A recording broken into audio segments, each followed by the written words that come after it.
Do you got a tight butt? Today I'm going to show you how to release it. We're going to use the yoga tune-up ball, and second part of the video we'll get down on the ground. I'll also show you some stuff with the foam roller. One of the things to note is that if you have really tight glutes, you want to stay with mostly the standing stuff because it's going to be more intense when you go down to the ground. If while I'm showing you the standing stuff you're like, Kathleen, this is not enough of a massage for me, then get down on the ground, use your body weight, and it will be more intense, believe me. So it depends on if you're used to, like if you're used to really deep massages, you'll probably like the underground stuff a little bit better, but I like the wall because you can kind of do it anywhere. I just like throw it into my day. So the first one, you're just gonna put it on the meaty part of your butt and you're gonna roll around. And like always, you're just gonna start by scanning the area and finding some tight spots. Oh, I just found one. I would breathe into it. And just try to let it release, let it dissipate. One of the things you can do is knee comes in and out when you find the tight spot, and that just gives a little bit of a massage because it moves the thigh bone in the hip socket. It feels kind of nice. Well, nice. Then you would move the ball, try to find another tight spot, move it around. It's like, if you're like me, lots of tight spots. So then you're gonna find your sit bone, okay, and you're gonna lean over and you're just gonna make a little hat around the sit bone with the ball. Again, this one I actually like a little bit better on the ground, but you're getting the idea. You could always warm up the tissues standing here. But yeah, you purchased a hat for your butt.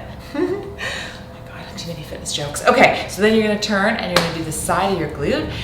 So more glute med, and you're just gonna go down and up the wall, and if you find a trigger spot here, then you just do a little horse's hoof with your foot, or you breathe in and relax and just hold into the ball. And then of course, you would have to do the other side. Another option is to come down to the ground and use the foam roller on your glutes. So if you sit on the roller and put more weight on one butt cheek, so I'm on my left butt cheek, I can cross my ankle over into like a figure four and come down and up. Feels really, really nice. Oh, especially down by the sit bone. I'm like, oh my God, how did it get so tight? So you can hold there, you can breathe.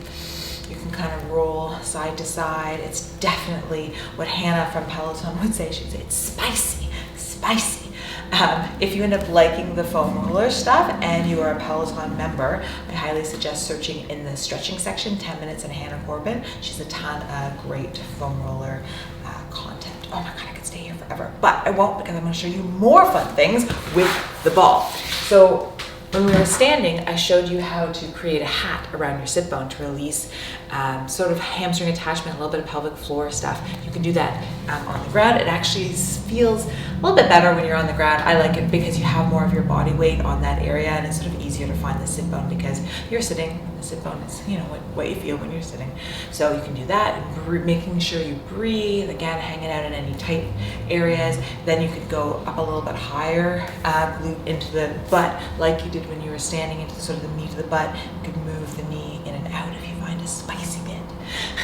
You can also try really like lying on your side and find, so there's like the crest of the pelvis in the back, and if you find just sort of the edge of that and you lie, and then you can sort of breathe into it, and then you can move your pelvis a little bit forward and back, sort of glute medius. If you bring it lower, it goes into a little bit of TFL. Feels really good, like especially, oh my God, I could just hang out here forever. So you can breathe, put some pressure into the ball, and then again you can do that little like dance with the pelvis. You could even do a little forward and back, right? And it'll just feel so good. Oh my God. Okay, I'm just gonna stay here and have a little nap on the ball. Make sure you do the other side as well, and enjoy the sweet pain.